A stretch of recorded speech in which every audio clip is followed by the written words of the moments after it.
नमस्कार। कुछ दिन पहले हमने एक Sir, one second. You can be a little more chill about it. Your namaskar is a little too serious. Okay, so you're saying namaskar should be more chilled out, huh? Yeah. वो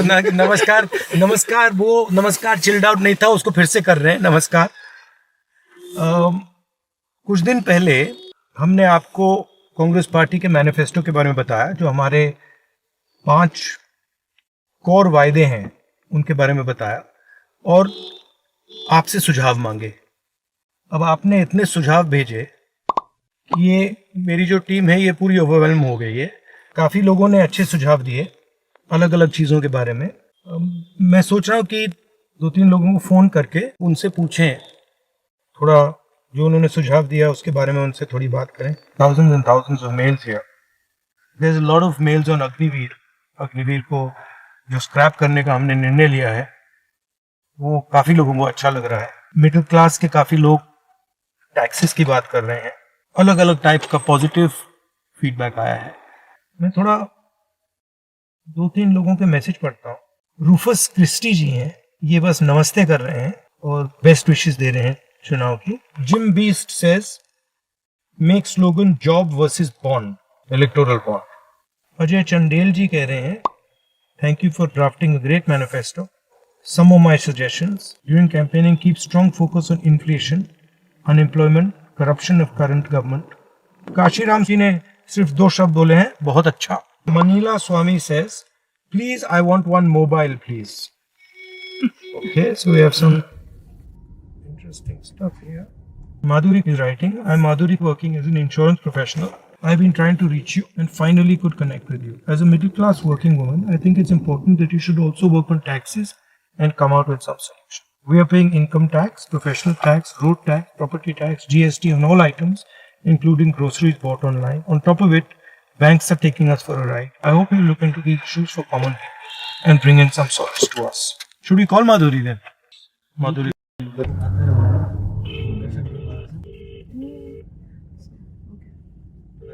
She's probably driving to work.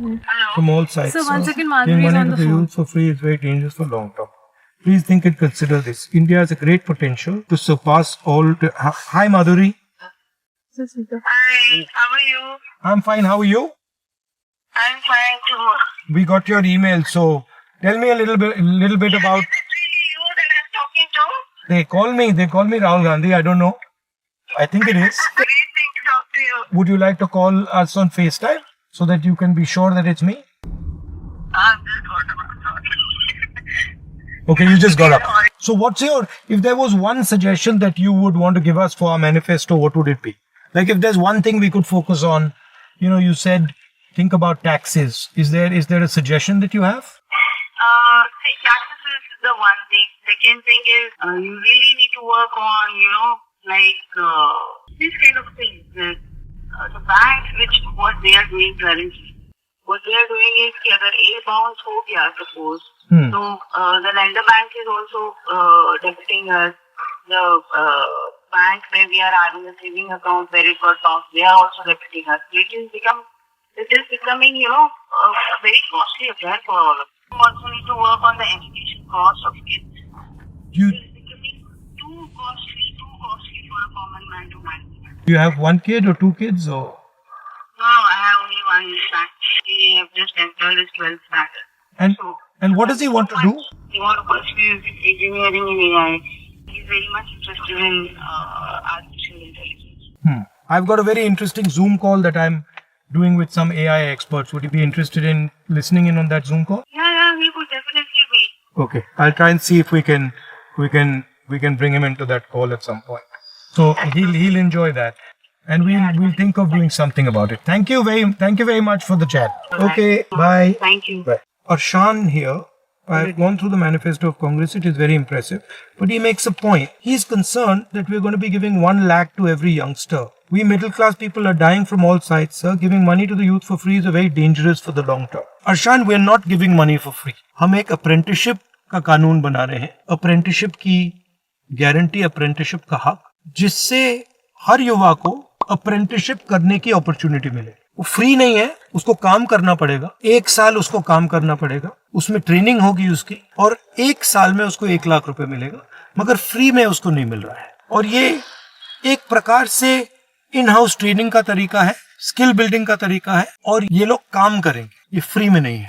तो आप घबराइए मत, free में कुछ नहीं दिया जा रहा है। सबसे बड़े अरबपतियों का कर्जा माफ होता है तो कोई नहीं कहता, प्रेस में कोई नहीं कहता कि फ्री भी दिया, कहते हैं कि इकोनॉमिक ग्रोथ के लिए सपोर्ट किया है। तो जब किसान के लिए कर्जा माफी होती है तो वही लॉजिक होनी चाहिए। मैं सिर्फ ये कह रहा हूँ कि एक लॉजिक यूज करिए, 2 लॉजिक मत यूज करिए, एक किसानों के लिए, एक अरबपतियों के लिए। अगर आप अरबपतियों की लॉजिक यूज करना चाहते हैं तो फिर उसी लॉजिक को किसान के लिए यूज करिए। वसंत कुमार जी लिखते हैं, manifesto is good sir, some of the main important things that are missed, MSP of cotton 8000 per quintal. तो एमएसपी के हम स्पेसिफिक्स में नहीं गए हैं, बट लीगल एमएसपी हमने प्रॉमिस की है कि किसानों को लीगल बेसिस पे मिनिमम सपोर्ट प्राइस देंगे। ये ऐतिहासिक डिसीजन है। दूसरा हमारा फोकस मैनिफेस्टो में, जो पिछली बार मैंने नहीं कहा, कि जो जॉब क्रिएशन है, पब्लिक सेक्टर में जॉब क्रिएशन है, 30 लाख जॉब्स देने की हमने बात कही है, बट जो स्मॉल और मीडियम इंडस्ट्री है उसको भी हमने मैनिफेस्टो में सपोर्ट करने की स्ट्रेटजी बनाई है, और उससे हिंदुस्तान में जॉब्स क्रिएट होगी। देखिए, एक बात हिंदुस्तान को एक्सेप्ट करनी पड़ेगी, हिंदुस्तान के युवाओं को एक्सेप्ट करनी पड़ेगी, जॉबलेस ग्रोथ से इस देश का फायदा नहीं होता है। आपकी 9% ग्रोथ हो, 10% ग्रोथ हो, 15% ग्रोथ हो, मगर अगर आप युवाओं को रोजगार नहीं दे पा रहे, अगर सबसे ज्यादा अनएम्प्लॉयमेंट है, तो उस ग्रोथ का कोई फायदा नहीं। मेन डिफरेंस हमारे में और बीजेपी में फर्क क्या है कि हम जॉब ग्रोथ की बात कर रहे हैं, ग्रोथ विद जॉब्स, और वो ग्रोथ विद अनएम्प्लॉयमेंट की बात कर रहे हैं। ओवरऑल मैनिफेस्टो की जो हमारी स्ट्रेटेजी थी, वो जो हिंदुस्तान में गरीब अमीर का इम्बैलेंस बन गया है, 2-3% लोग बहुत अमीर हो गए हैं, 22 लोगों के पास उतना ही धन है जितना 70 करोड़ लोगों के पास है, उसमें हम थोड़ा सा करेक्टिव एक्शन लेना चाह रहे हैं। और जो वर्किंग क्लास है, हमारे किसान हैं, मजदूर हैं, छोटे व्यापारी हैं, छोटे स्मॉल एंड मीडियम बिजनेस चलाने वाले लोग हैं, उनको हम सपोर्ट देने की कोशिश कर रहे हैं। पिछले वीडियो में मैंने आपसे सुझाव मांगे और आपने 1-2 दिन में लाखों सुझाव भेजे, और सुझाव भेजते रहिए, इससे हमें इंफॉर्मेशन मिलती है, हमें डायरेक्शन मिलती है। धन्यवाद।